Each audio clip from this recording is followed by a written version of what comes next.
Anyways doctor Tariq Kaleem साहब, अस्सलाम वालेकुम जी। वालेकुम अस्सलाम। खैरियत से? आप ठीक ठाक हैं सर? शुक्र। सर काशिफ चौधरी साहब मेरे साथ स्टूडियो में बैठे हुए, वो तो बता रहे हैं कि केयर टेकर सेटअप नहीं, बहुत सारे बेनिफिट्स पे टीचर्स के और असातिज़ा के, प्रोफेसर्स के कोई कट शर्ट लगा दिए सरकारी मुलाजमीन के। जी हाँ, आज हम देख रहे हैं, कल भी ये हुआ है कि ये जो हमारा एक लीव एनकैशमेंट का एक कुछ पैसे हमें मिला करते थे, हमें जब एक साल नौकरी हम पूरी कर लेते हैं तो जो वो इदारे जिनको गर्मी की छुट्टियां होती हैं उनको साल में 12 छुट्टियां और जो बाकियों को 48 छुट्टियां मिलती हैं। ये जब अनलीव कहते हैं, इस्तीफाए रुखसत कहते हैं।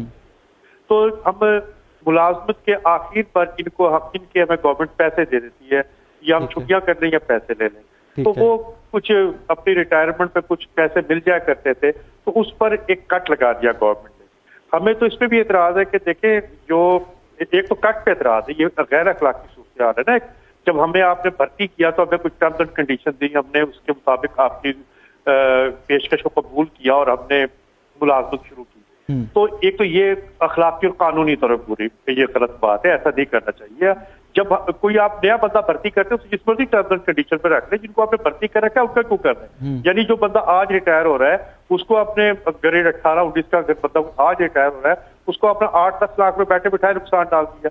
तो उसने आखिर रियासत की इतनी देर खिदमत की है, वो मुफ्त दे रहा है, खिदमत की है, उसने काम किया। और हम दोनों ने एक दूसरे की क्या कहना चाहिए कि तस्लीम किया था कि उन्होंने हमें पेशकश की, हम कॉन्ट्रैक्ट में थे, हम पेशकश को कबूल किया, हम दोनों एक दूसरे के लिए मुफीद थे, तो हम काम कर रहे थे ना। तो आपने अचानक रिटायरमेंट के ऊपर और उसको देखे, सरकारी मुलाजिम को जितना तनख्वाह को बहुत बड़ी नहीं मिलती, ये सिर्फ इसलिए कबूल की जाती है कि चलो रिटायरमेंट के बाद हमें कुछ बेनिफिट, वरना जाहिर है अगर मैंने अपनी सलाहियतों को कैश कराना हो तो वो भी प्राइवेट सेक्टर ज्यादा पैसे देता है। अगर लोग कबूल करते हैं तो सिर्फ इसलिए कि यहाँ पर आपको पेंशन और ग्रेजुएटी और ये कुछ लीव एनकैशमेंट वगैरह मिल जाता है। अगर ये भी आप छीन लेंगे तो फिर प्राइवेट सेक्टर को। अच्छा डॉक्टर साहब, आप फेसबुक पे और ट्विटर पे हैं?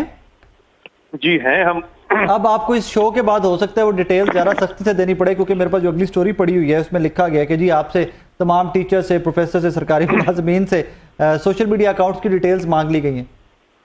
जी बिल्कुल ऐसे ही है। वो हमारे कॉलेजेस में आ गया कि परफॉर्मा उस पर कहा कि अपना दे दे।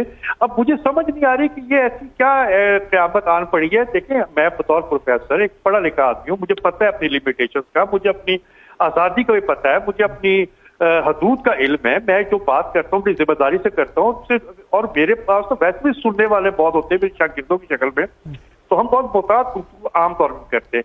तो ये तो बिल्कुल एक सवाल के निशान हम असातिज़ा पर और प्रोफेसर पर लगाया है, जो सबसे ज्यादा समझदार तबका है, जो सबसे ज्यादा पढ़ा लिखा तबका है, उस पर हमने सवालिया निशान लगा दिया। और मैंने देखिए, ये तो अगर 1000, 10,000 में से एक आदमी की मिसाल हो तो कहा नहीं जा सकता। मैं सोशल मीडिया, ट्विटर देखता हूँ, फेसबुक देखता हूँ, मैंने आज तक कभी सिर्फ प्रोफेसर नहीं, वैसे भी कभी भी इनको बगावत नहीं देखी। मैंने कभी यहाँ पर नहीं सर, ये नहीं देखा, मुमकिन नहीं है ये चीजें, तो कोई मैंने कोई उकसाता हो मैंने नहीं देखा। सब एक ठीक है, नॉक ठोक सर उकसाना ये है ना, मैं बताता हूँ, मैं आपको जरा थोड़ा सिंप्लीफाई कर देता हूँ। अब आप ये एहतजाज कर रहे हैं ना पेंशन के लिए, तमाम टीचर्स, आप लोग पेंशन के लिए, ये टाइम स्केल के लिए, ये जो आपको फंड्स पे कट लगे हैं उनके लिए, तो सर शायद यही हो, यही मॉनिटर करने के लिए आप लोग इससे। जी अब फिर तो देखिए, ये मैं समझता हूँ कि जैसे हमारी सोशल लाइफ खत्म हुई थी, सोशल मीडिया, यदि पहले हम चबूतरों में बैठा करते थे, चाय खानों में बैठा करते थे, हमारा कैथारसिस हो जा करता था, वो जो एक हुआ था उसको ये बहुत अच्छा सोशल मीडिया रिप्लेस कर दिया था। और ये बहुत बड़ा सेफ्टी वॉल है, इसको खत्म करना, इस पे रुकावट डालना, तो ये तो प्रेशर कुकर उखाड़ देंगे आप। देखिए, ये मैं समझता हूँ कि आज़ादी जो है ये खुद ब खुद आप में एक एहसास जिम्मेदारी पैदा करती है। अगर मेरे हाथ में ट्विटर है, अगर मेरे हाथ में फेसबुक है, तो मेरे अंदर एक जिम्मेदारी भी आती है। मुझे पता है कि मेरे ग्रुप में बेशुमार खवातीन है, तो मैं ऐसी गुफ्तगू नहीं करता जो खवातीन के सामने ना की जा सकती। मैं खुद में एहतियात करता हूँ, यार देखिए मेरी बहुत सी प्रोफेसर मेरे पेज पर है, ये मेरे वॉल पे है, कोई शायरात हैं, ज़ाहिर हमारे अपने जिस फील्ड में उस फील्ड के लोगों को ऐड करना पसंद करते हैं, तो मैं खुद एहतियात होता हूँ। मुझे पता है कि मैं पाकिस्तानी हूँ, मुझे पता है कि मैं मुसलमान हूँ, मुझे पता है कि मैं किस सोसाइटी में रहता हूँ, मुझे उसके नॉर्म्स का, मुझे उसके उसूल ज़वाबित का और उसके अखलाकियात का बहुत अच्छी तरह एहसास होता है, और जितना हमें अच्छा एहसास है किसी को नहीं है। बिल्कुल अभी खाम मेरा ख्याल